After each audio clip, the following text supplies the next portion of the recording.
ونعوذ باللہ من شرور انفسنا ومن سیئات اعمالنا من يهد الله فلا مضل له ومن يضلل فلا هادي له واشهد ان لا اله الا الله وحده لا شريك له واشهد ان محمدا عبده ورسوله اما بعد فان خير الحديث كتاب الله وخير الهدي هدي محمد صلى الله عليه وسلم وشر الامور محدثاتها وكل محدثة بدعة وكل بدعة ضلالة وكل ضلالة في النار.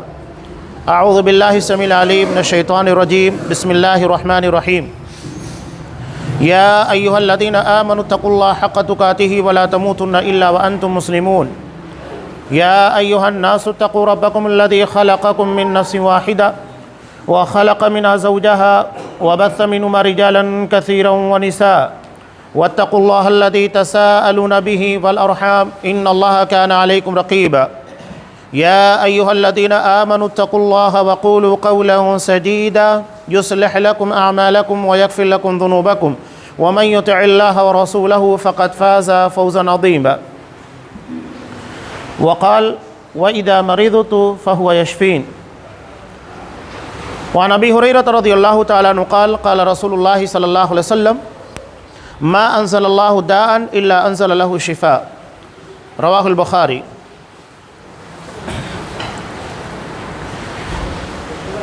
تمام قسم کی تعریفات اللہ رب العالمین وحدہ لا شریک کے لیے لائق و زیبا ہے، جو ساری کائنات کا تنہا خالق و مالک ہے، اور بے شمار درود و سلام ہوں اللہ کے آخری نبی جناب کریم محمد رسول اللہ صلی اللہ علیہ وسلم کی ذات مقدسہ پر. محترم سامعین،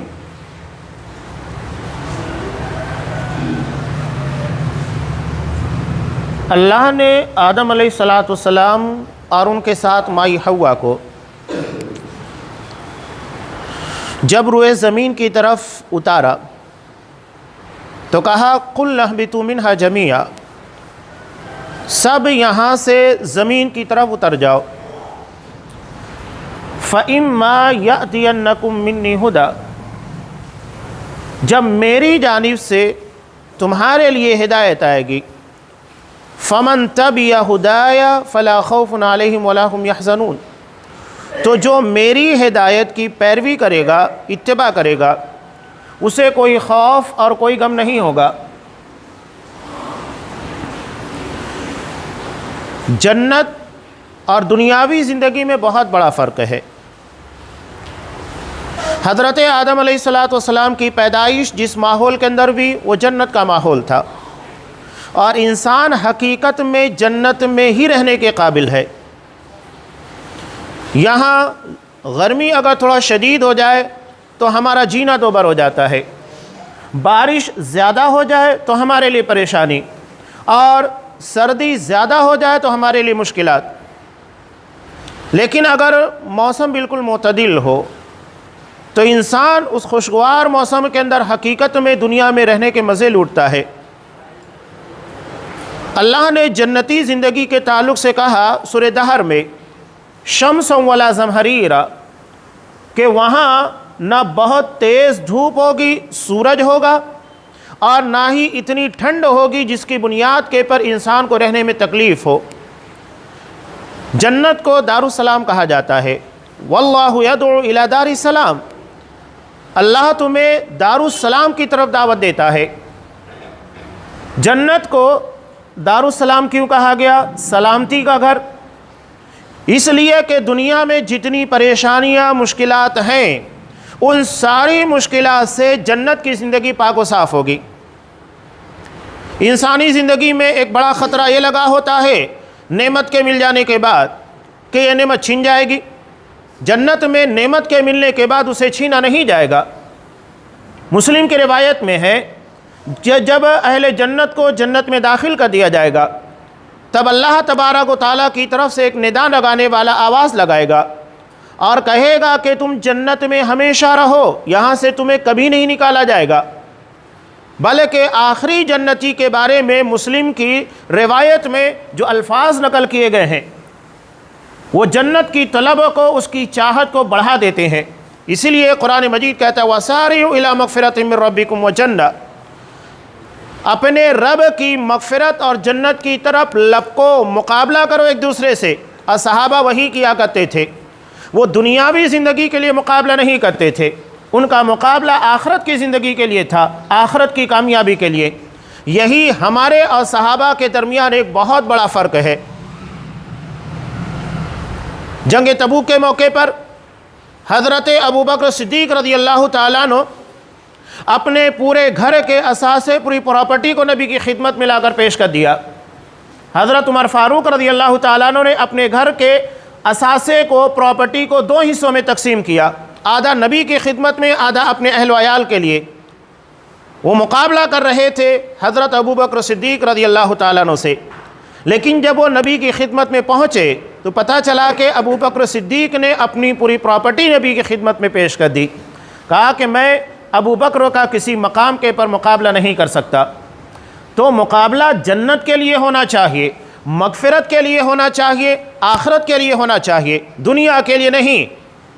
قرآن مجید کہتا ہے دنیا کی حقیقت کو بیان کرتے ہوئے، الہاکم التکاثر حتی زرتم المقابر۔ پوری زندگی کو 2 آیتوں میں جو چھوٹی چھوٹی ہیں، پوری زندگی کو لا کر سمیٹ دیا۔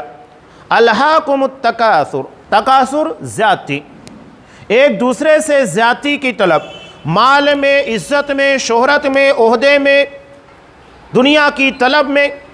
یہ چیزیں تمہیں غفلت میں ڈال دی، بیگانہ کر دی، اپنے مقصد، اپنے ٹارگیٹ سے ہٹا دی۔ نتیجہ کیا ہوا؟ حتی زرتم المقابر، یہاں تک کہ تم قبروں کی زیارت کر بیٹھے، قبروں میں پہنچ گئے۔ پوری زندگی یہی ہے، انسان پوری زندگی کو لگائے ہوئے ہے کس میں؟ مال بڑھ جائے، عزت بڑھ جائے، شہرت بڑھ جائے، اولاد بڑھ جائے، بس اسی کے اندر، یہاں تک کہ موت کا فرشتہ آتا ہے، کہتا ہے سارا معاملہ ختم، اب چلو آخرت کی زیارت کے لیے قبروں پر۔ تو مقابلہ مغفرت کے لیے، جنت کے لیے ہونا چاہیے۔ اللہ کی مغفرت ہوگی تو یقیناً اللہ کی جنت ہمیں حاصل ہوگی۔ اسی لیے قرآن مجید نے مغفرت اور جنت دونوں کو ساتھ میں رکھا ہے۔ وَسَارِعُوا إِلَىٰ مَغْفِرَةٍ مِّن رَبِّكُمْ وَجَنَّةٍ، اپنے رب کی مغفرت اور اس کی جنت کے لیے کمپٹیشن کرو، مقابلہ کرو، بڑھو، دوڑو۔ تو یہ آخرت ہے۔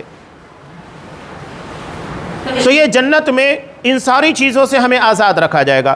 آخری جنتی جو ہوگا، جس کے بارے میں کہہ رہا تھا، نبی کریم صلی اللہ علیہ وسلم نے کہا سب سے آخری جنتی جہاں سے ابتدا ہوگی، آغاز ہوگا، اللہ اسے دنیا کے 10 پڑ جنت میں جگہ عطا کرے گا۔ اور دوسری روایت کے الفاظ ہیں کہ جتنا دنیا میں ایک بادشاہ کی حکومت ہوتی ہے، سلطنت ہوتی ہے، اللہ اسے اس کے 10 پڑ جنت میں جگہ عطا کرے گا۔ یہ آخری جنتی ہے، اس کے آگے ہے، اس کے پیچھے کچھ نہیں۔ ایک انسان دنیا میں کتنی بھی تگ و دو کر لے، دنیا کا مالدار ترین انسان بن جائے، وہ کتنا حاصل کرے گا؟ ایک شہر، ایک ملک ناممکنات میں سے ہے۔ لیکن آخرت کے لیے اگر ہم کوشش کریں گے تو ہمیں دنیا کے 10 پڑ یا کم از کم دنیا کے بادشاہ کے 10 پڑ جنت کے اندر جگہ دی جائے گی، جو کہ لافانی کبھی نہ ختم ہونے والی ہوگی۔ اسی لیے قرآن کہتا ہے اس جنت اور اس مغفرت کے لیے لب کو مقابلہ کرو۔ اور صحابہ اسی کے لیے کمپٹیشن کیا کرتے تھے، مقابلہ کیا کرتے تھے۔ تو جنت میں جانے کے بعد فنا کا، نعمتوں کے زوال کا، ختم ہونے کا کوئی ٹینشن نہیں۔ اسی لیے جنت کو دارالسلام کہا گیا ہے، سلامتی کا گھر۔ جنت میں جانے کے بعد جو دنیاوی فکر ہمیں ستاتی ہے کہ آج جوانی ہے، کل بڑھاپا آئے گا، اس کے بعد زندگی کا خاتمہ، اعلان ہوگا یہاں ہمیشہ جوان رہو گے۔ طبرانی وغیرہ کی روایت میں ہے جنتیوں کی عمر 33 سال کے آس پاس ہوگی، اور اسی جگہ کے پر وہ رکے ہوں گے، نہ وہ گھٹیں گے نہ بڑھیں گے۔ جو جوانی کی بھرپور عمر ہوتی ہے 33 سال کی عمر، اسی مقام کے پر ان کو روک دیا جائے گا۔ دنیا میں انسان بڑھاپے کی عمر میں پہنچنے کے بعد اگر اس کے پاس بہت کچھ نعمتیں ہیں، زندگی کی ساری آسائشیں، سہولیات اس کے پاس ہیں، نتیجہ کیا ہوتا ہے؟ نہ آپ اچھا کھا سکتے ہیں، نہ ہیوی غذائیں استعمال کر سکتے ہیں، وہ آپ کے ہاضمے کے لیے تکلیف دہ بن جاتی ہیں۔ اور بڑھاپے میں آپ کتنی بھی اچھی غذائیں کھائیں، اس سے آپ کو طاقت، انرجی ملنے والی نہیں۔ ایسا نہیں ہے کہ آپ بڑھاپے میں بہت اچھی غذائیں میوہ جات استعمال کرنے لگ جائیں تو آپ کی طاقت کے اندر اضافہ ہو جائے گا، آپ روبہ زوال ہوں گے۔ تقدیر کے قاضی کا یہ فیصلہ ہے ابد سے، ہے جرم ضعیفی کی سزا مرگ مفاجات، وہاں زندگی کا خاتمہ ہے۔ تو وہاں انسان کو جوانی کی عمر میں رکھا جائے گا، کبھی موت آنے والی نہیں۔ جنت میں نیند بھی نہیں آئے گی، یاد رکھیے گا۔ جس طرح دنیا میں ہم کتنا 1 دن 2 دن مسلسل جاگ سکتے ہیں، اس کے بعد سونا ہی ہے، بغیر سوئے ہم اپنے آپ کو چین اور راحت سے نہیں سرشار کر سکتے ہیں۔ سونا ہے، ہمیں آرام کرنا ہے تاکہ ہماری باڈی کے سیل جو جاگنے کی بنیاد کے پر ضائع ہو گئے ہیں، سونے کے بعد وہ ریپیئر ہو جائے۔ جنت میں نیند سے بھی آزاد کر دیا جائے گا۔ موت اس کی چھوٹی بہن نیند ہے، تو جب موت کو ذبح کر دیا جائے گا تو نیند کہاں سے آئے گی؟ نیند نہیں آئے گی۔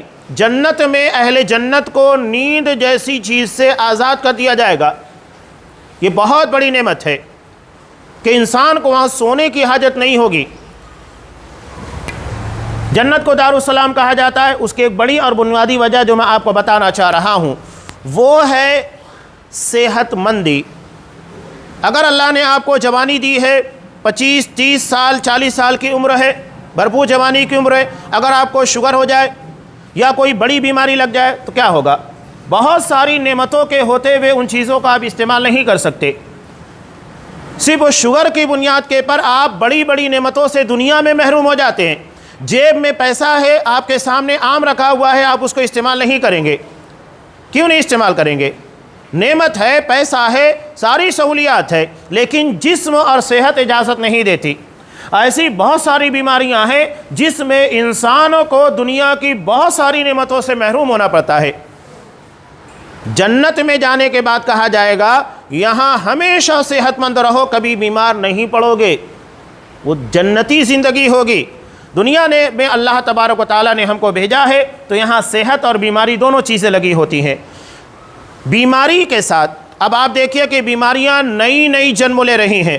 پہلے جن بیماریوں کے بارے میں ہم جانتے تھے ٹھیک ہے، لیکن اب نئی بیماریاں جو جنم لے رہی ہیں اس کے نام سے بھی ہم واقف نہیں، نئے نئے نام سے، کورونا وائرس اور بہت ساری چیزیں، بلیک فنگس، نام عجیب و غریب قسموں کے پیدا ہوتے جا رہے ہیں، عجیب و غریب بیماریاں۔ بیماریوں کے تعلق سے چند اہم باتیں ہیں جو میں آپ کے سامنے رکھنے جا رہا ہوں۔ بیماری حقیقت میں ہمارے لیے رحمت ہے، یاد رکھیے گا۔ اللہ کا کوئی بھی فیصلہ عدل سے خالی نہیں ہوتا۔ اگر اس نے ہماری زندگی کے اندر مال کی، شہرت کی، عزت کی کمی رکھ دی ہے، یہ بھی ہمارے لیے رحمت ہے۔ اگر اس نے ہماری صحت کے اندر کمی کر دی ہے، مرض کو لاحق کر دیا ہے، یہ بھی دراصل اللہ کی رحمت ہے، اس کے ہر فیصلے کے اندر رحمت ہے۔ نبی کریم صلی اللہ علیہ وسلم، مسند احمد کی ایک روایت ہے، جو اللہ تبارک و تعالیٰ کے سامنے دعا مانگا کرتے تھے، طویل دعا ہے، اللہم انی عبدک وابن امتک، عبدک وابن امتک ناصیتی بیدک۔ اسی کے اندر ایک جملہ آپ صلی اللہ علیہ وسلم یہ کہتے تھے، عدل فی قضاؤک، پروردگار میرے بارے میں تیرا ہر فیصلہ عدل کے پر مشتمل ہوتا ہے۔ تو یہاں ہمیشہ یاد رکھیے، ہماری زندگی کا کوئی بھی فیصلہ جو ہمیں بظاہر ناگوار گزرتا ہے، بیماری کے اندر جانے کے بعد انسان کو تکلیفیں ہوتی ہیں، لیکن یہ تکلیفیں کیا پتہ ہے کہ یہ ہمارے لیے رفع درجات کا، ہمارے مقام کو بلند کرنے کا ذریعہ بن جائے۔ نبی کریم صلی اللہ علیہ وسلم ارشاد فرماتے ہیں کہ اللہ تبارک و تعالیٰ بندے کا ایک مقام طے کرتا ہے کہ مجھے اس بندے کو یہاں تک لے کر جانا ہے، لیکن اس کی نیکیاں اتنی نہیں ہوتی ہے، تو اللہ اس بندے کے پر آزمائشیں یا تو بیماریاں اتارتا ہے تاکہ بندہ ان آزمائشوں میں اور بیماریوں میں پڑھ کر صبر کرے، اللہ کے فیصلے کے پر راضی ہونا سیکھے اور اس مقام تک پہنچ جائے جہاں اللہ اس کو لے جانا چاہتا ہے۔ یہ ہماری اپنی زندگی میں بھی ہے۔ مثالیں لوگ دیتے ہیں نا کہ اگر ایک گھوڑ سوار اپنے گھوڑے کی پیٹھ کے پر بیٹھ کر اس کے پر ہنٹر چابک برساتا ہے، اس کو تھوڑا مارتا ہے، اس کا مطلب یہ نہیں ہے کہ اس کو تکلیف دے رہا ہے، بلکہ اس کی رفتار کو بڑھانا چاہتا ہے، اس کو جتانا چاہتا ہے۔ تو اللہ دراصل ہمارے لیے یہ ہلکی پھلکی آزمائشیں مشکلات جو ہمارے لیے ہوتی ہیں یہ ہماری نیکی کے عمل کو تیز کرنے کے لیے ہوتی ہے۔ آسٹریلیا کے ایک بندے کے بارے میں آپ اچھے طریقے سے جانتے ہیں، علی بنات، قریب میں جس کا انتقال ہوا، اللہ تبارک و تعالیٰ اس کو غری کی رحمت کرے۔ اللہ نے دنیا کی ساری نعمتیں عطا کی تھیں، ساری نعمتیں جو ایک بندہ دنیا میں چاہ سکتا ہے، جس کے بارے میں تمنا کر سکتا ہے، لیکن عین اس موقع پر جو کہ اس کی جوانی کا تھا، ان نعمتوں کے اندر جانے کے بعد وہ اپنے آپ کو دنیا میں اتنا لگا لیا کہ آخرت کو بھلا بیٹھا۔ اللہ نے اس کے پر ایک بیماری اتاری، کینسر۔ ڈاکٹروں نے جواب دیا کہ آپ کچھ ہی دن کو مہمان ہے۔ یہی اس کا ٹرننگ پوائنٹ تھا۔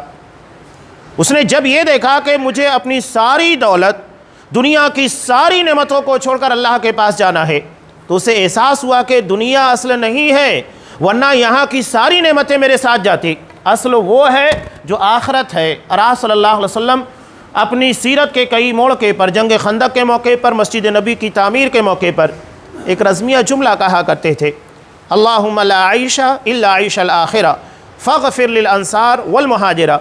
اللہ، حقیقت میں تو آخرت کی زندگی ہے، دنیا کی نہیں، پس تو انصار اور مہاجرین کو بخش دے، اس لیے کہ تیرے مغفرت کے بغیر، تیری بخشش کے بغیر آخرت کی زندگی کامیاب نہیں ہو سکتی۔ اور یہی اس کے لیے ٹرننگ پوائنٹ بنا۔ اس نے اپنی دولت کو جو اللہ نے عطا کیا تھا، جسے غلط جگہ کے پر خرچ کر رہا تھا، اب اسے صحیح جگہ پر خرچ کرنے لگا۔ بیواؤں کے لیے، یتیموں کے لیے، مسکینوں کے لیے، ضرورت مندوں کے لیے اپنی دولت کو پانی کی طرح بہا دیا۔ کہاں تو ڈاکٹر یہ کہہ رہے تھے کہ چند مہینوں کے مہمان ہو، اللہ نے اس کی زندگی میں نیکی کے لیے، خیرات کے لیے اضافہ کر دیا۔ 7 سال اپنی اس بیماری کے بعد بھی زندہ رہا، جس کے بارے میں ڈاکٹروں نے کہا کہ کچھ ہی مہینوں کے مہمان ہو۔ اس کے بعد اس کی موت آئی۔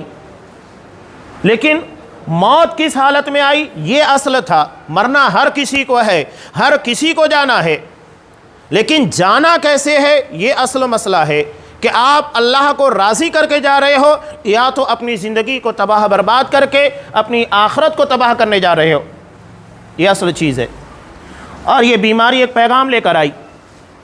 کیا جوان، کیا بچہ، بوڑھے کا تو سوال ہی نہیں ہوتا ہے، سب اس کی چپیٹ میں آنے کے بعد اکثر و بیشتر اللہ کی طرف روانہ ہو گئے سفر آخرت کے لیے۔ نوجوانان، منصورہ کے ایسے ایسے نوجوان بچے جو اپنی جوانی کے مرحلے میں تھے، 35 سال 40 سال کی عمر کے، ہمارے کئی ساتھی اس بیماری کا شکار ہونے کے بعد سفر آخرت کے لیے روانہ ہو گئے۔ کون سو سکتا ہے؟ یہ ہر کسی کے لیے پیغام ہے، خاص طور سے نوجوانوں کے لیے بھی، جنہیں آج کی اس پرتعیش زندگی کے اندر لگتا ہے کہ سب کچھ دنیا ہی ہے۔ جوانی کے اندر وہ آخرت کو بھلا دیتے ہیں، دین کو فراموش کرتے ہیں، جبکہ نبی کریم صلی اللہ علیہ وسلم نے کہا کہ آخرت میں 7 لوگوں کو، جن لوگوں کو اللہ کے عرش کے سائے تلے جگہ ملے گی جب کوئی سایہ نہیں ہوگا، اس میں کون ہوگا؟ شاب نشأ بعبادت اللہ، وہ نوجوان جس نے اپنی جوانی کو اللہ کی عبادت میں پروان چڑھایا۔ یہ بڑا پیارا مرحلہ ہوتا ہے۔ اس وقت کی عبادت کو اللہ بڑا پسند کرتا ہے۔ آپ اس موقع کے پر دین کی خدمت کیجئے، نماز وقتوں کے پر ادا کیجئے، صدقہ و خیرات کیجئے، دین کی خدمت کیجئے، اچھے کاموں میں لگائیے۔ اگر ہم نے اپنی جوانی کو اچھے کاموں میں نہیں لگایا تو غلط کاموں میں لگایا جائے گا، یا کام اچھا ہوگا یا تو برا ہوگا۔ اچھے کاموں میں لگائیں گے تو برے کاموں میں اپنی زندگی کے اوقات کو ضائع کرنے سے بچ جائیں گے۔ تو یہ بیماری سے جڑا ہوا ایک اہم مسئلہ۔ قرآن مجید نے بیماری کے تعلق سے ایک بہت بنیادی بات کہی۔ سورہ شعراء کی آیت، وَإِذَا مَرِضْتُ فَهُوَ يَشْفِينِ، جب میں بیمار ہوتا ہوں تو اللہ مجھے شفا دیتا ہے۔ اور نبی کریم صلی اللہ علیہ وسلم نے اس بارے میں کہا، بخاری کی روایت اور ابن ماجہ وغیرہ میں بھی ہے، ما انزل اللہ دان الا انزل لہ شفا، اللہ نے جو بھی بیماری اتاری ہے اس کے لیے شفا کو نازل کیا۔ یہ ہمارا عقیدہ ایمان ہے، کوئی بیماری لا علاج نہیں۔ آپ صلی اللہ علیہ وسلم نے دوسری روایت کے اندر کہا، الا السام، سوائے موت کے، موت کے علاوہ ہر بیماری کا علاج اللہ نے نازل کیا ہے۔ یہ وائرس ہمیں لگ رہا ہے کہ لا علاج ہے، کینسر کے بارے میں کہا جاتا ہے لا علاج ہے، کوئی بیماری لا علاج نہیں ہے۔ یہ کہیے کہ ہم اس کی دریافت تک نہیں پہنچ پائے جو اس بیماری کا توڑ ہوتی ہے، اس کی ویکسین ہوتی ہے، یہ بات کہیے۔ کوئی بیماری لا علاج نہیں، یہ ہمارا عقیدہ، یہ ہمارا ایمان۔ اور آج سائنس جب بہت ترقی کر چکی ہے، ٹیکنالوجی بہت آگے جا چکی ہے، آپ صلی اللہ علیہ وسلم نے کیا کہا؟ بیماریاں نازل ہوتی ہیں، اتاری جاتی ہیں۔ آج ٹیکنالوجی نے اس حقیقت کو تسلیم کیا، ہمارا ایمان تو نبی کی حدیث کے پر ہے۔ سائنس اور ٹیکنالوجی یہ صرف اس کی تصدیقات کے لیے ہوتی ہیں، اس کی تحقیقات کے لیے ہوتی ہے کہ ہاں ایسا ہے، ورنہ ان ساری چیزوں کے نہ ہونے کے بعد بھی ہمارا ایمان ہے کہ ایسا ہی ہے۔ باقاعدہ جس طرح بارش کے قطرے زمین کے اوپر اترتے ہیں، بیماریاں آسمان سے زمین کی طرف اترتی ہیں، اور جو اس کی لپیٹ میں آ جاتا ہے وہ بیمار ہو جاتا ہے۔ یہ وائرس جو ہم کہتے ہیں، جس طرح کے بارش، اگر آپ اپنے گھر کے اندر ہیں بارش سے محفوظ رہیں گے۔ آپ نے اگر کوئی سیفٹی استعمال کی ہے بارش کے لیے، چھتری ہے، دیگر چیزیں ہیں، رین کوٹ ہے، تو آپ بارش سے محفوظ رہیں گے۔ ایسے ہی بیماریاں اترتی ہیں، اور جس کے پاس تحفظ نہیں ہوتا ہے، بیماریاں اس پر اٹیک ہوتی ہے، اس پر حملہ آور ہوتی ہیں۔ ایک بنیادی چیز جو بتائی گئی، میں بیمار ہوتا ہوں۔ اللہ نے یہ نہیں کہا کہ اللہ بیمار کرتا ہے، بیمار وہی کرتا ہے، لیکن بیماری کی بنیادی وجہ انسان کی اپنی خامی ہوتی ہے، اس کی کوتاہی ہوتی ہے۔ ایک حکایت ہے، لیکن بہت اس موقع کے اعتبار سے بہت مفید ہے۔ حکایت لطیف فارسی کے کتاب ہے، اسی کے اندر نقل کیا گیا ہے کہ ایک حکیم ڈاکٹر کے پاس ایک شخص پیٹ کی بیماری کو لے کر پہنچا اور کہنے لگا کہ میرے پیٹ میں شدید تکلیف ہو رہی ہے۔ تو حکیم نے اس سے سوال کیا کہ یہ بتاؤ تم نے کھانا کیا کھایا ہے؟ تو وہ کہنے لگا کچھ جلی ہوئی روٹیاں تھیں جسے میں نے استعمال کر لیا ہے۔ تو حکیم نے کہا کہ پہلے تمہاری آنکھ کا علاج ہوگا۔ وہ کہنے لگا آنکھیں تو بالکل درست ہے، تکلیف پیٹ کے اندر ہے، آنکھ میں نہیں ہے۔ حکیم جی نے کہا کہ اگر تیری آنکھیں صحیح ہوتی، تیرے سامنے تھا کہ روٹی جلی ہوئی ہے، مفید نہیں ہے، مضر ہے، تو اس کا استعمال کیوں کرتا؟ یہی معاملہ ہمارا بھی ہے۔ بہت ساری چیزیں ہیں جس کے بارے میں پتہ ہے یہ صحت کے لیے ہانی کارک ہے، نقصان دہ ہے، ہم بیڑی بھی استعمال کریں گے، تمباکو بھی استعمال کریں گے، اس میں تو کھلا لکھا ہوا ہے انجوریس ٹو ہیلتھ، اس کے بعد بھی استعمال کر رہے ہیں، تو یہ ہماری اپنی کوتاہی ہے۔ غذائیں اس کے اوپر لکھا ہے، ایکسپائری ڈیٹ لکھی ہوتی ہے، کس ڈیٹ تک آپ اس کو استعمال کر سکتے ہیں۔ قرآن مجید نے صرف حلال کھانے کا حکم نہیں دیا، بلکہ طیب کھانے کے بارے میں کہا، یعنی وہ کھانا جو کہ حلال ہونے کے ساتھ پاکیزہ ہو، صحت کے لیے مفید ہو، نقصان دہ نہ ہو، ہانی کارک نہ ہو۔ یہ اصل چیز ہے۔ پانی پیتے ہوئے اگر آپ کو لگتا ہے کہ اس میں کوئی گندگی آ گئی ہے، آپ چھوڑ دیتے ہیں، اور انہی ہاتھوں سے آپ خرید کر اپنی صحت بلکہ اپنی جانوں کو داؤں پر لگانے کے لیے نقصان دہ چیزیں استعمال کرتے ہیں، تو ہم سے بڑا بیوقوف کون ہو سکتا ہے؟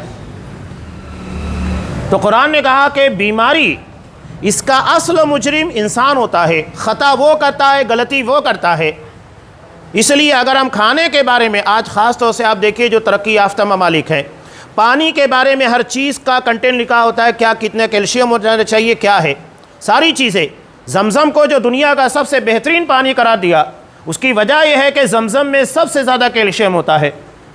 جب عمرہ کرنے والے، حج کرنے والے، طواف کرنے والے تھک جاتے ہیں، زمزم کو پیتے ہیں، فوراً فریش ہو جاتے ہیں، اس لیے کہ کیلشیم بہت زیادہ ہے۔ تو آپ اچھی غذا استعمال کیجئے، نقصان دہ چیزوں سے بچیے، یہ بھی ہمارے لیے ضروری ہے۔ احتیاط علاج سے بہتر ہے۔ شریعت ہم کو کہتی ہے یہ نہیں کہ زبردستی خراب چیزیں استعمال کریں، خراب ماحول میں جائے، اس کے بعد بیمار پڑ جائے تو ہم مجرم ہیں۔ ہم کو پتہ ہے کہ یہ آگ ہے، اس کو چھو لیں گے تو جسم جل جائے گا، اور جلنے کے بعد بیماری بھی ہو سکتی ہے۔ اس کے بعد اگر آپ آگ میں ہاتھ ڈال رہے ہیں تو غلطی آپ کی ہے۔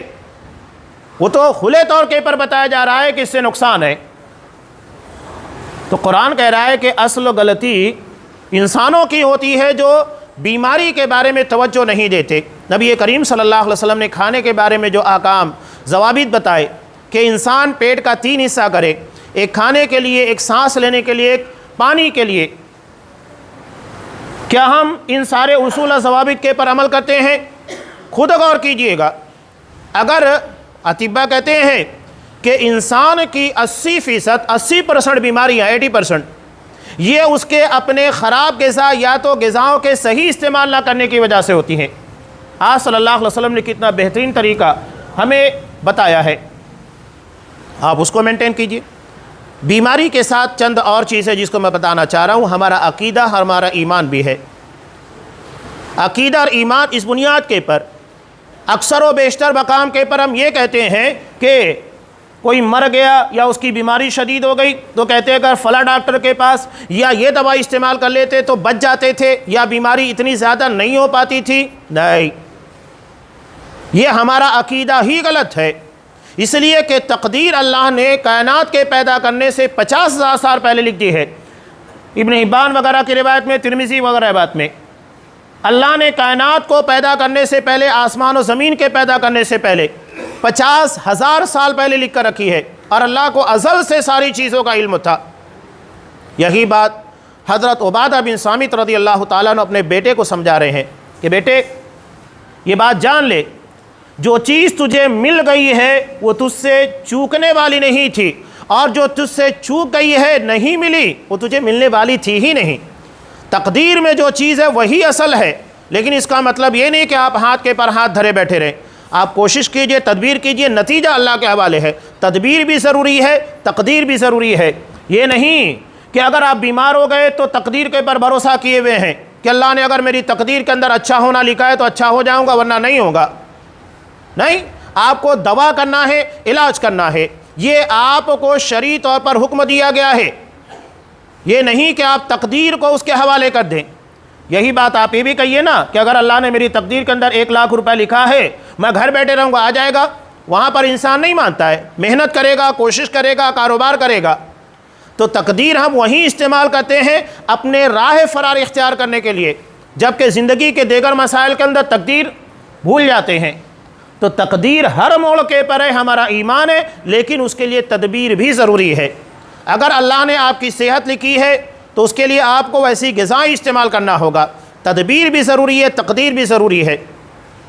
اکثر و بیشتر یہی ہوتا ہے، ہاں فلاں ڈاکٹر کے پاس چلے جاتے تو ہمارے بچے کی جان بچ جاتی۔ نہیں، اللہ نے تقدیر میں وہی لکھا تھا، جو ہو چکا ہے اس کے بارے میں ہم فیصلہ نہیں کر سکتے، اس لیے کہ وہ تقدیر کا فیصلہ تھا، وہی حقیقت تھی، اس کے بارے میں اگر مگر نہیں ہے۔ ہاں جو مستقبل کی، فیوچر کی باتیں ہیں، بھوشیہ کی باتیں ہیں، وہاں پر ہمیں مشورہ کرنے، تدبیر اختیار کرنے کا حکم دیا گیا ہے۔ ایسا کر لیں گے تو اس طریقے کا ہو سکتا ہے انشاءاللہ۔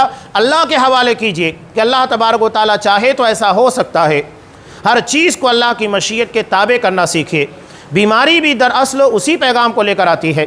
اس کے علاوہ بیماری سے انسانی زندگی کے لیے ایک بہت بڑا پیغام یہی ہوتا ہے کہ انسان کو یہاں ہمیشہ کے لیے نہیں بھیجا گیا ہے۔ جو انسان صحت اور دنیا کی نعمتوں میں پلنے کے بعد یہ سمجھ لیتا ہے کہ بس یہی زندگی ہے، اللہ نے مجھے سب نواز دیا ہے، اسے چوکنا بیدار کرنے کے لیے ہے کہ دنیا کی زندگی اصل نہیں ہے، دنیا کی صحت اصل نہیں ہے، اصل میں تمہیں آخرت کی زندگی کے لیے تیاری کرنا ہے۔ اس پیغام کو، یاد کو تازہ کرنے کے لیے اللہ اس طریقے کے چھوٹے موٹے عذاب یا مشکلات، آزمائشیں نازل کرتا ہے۔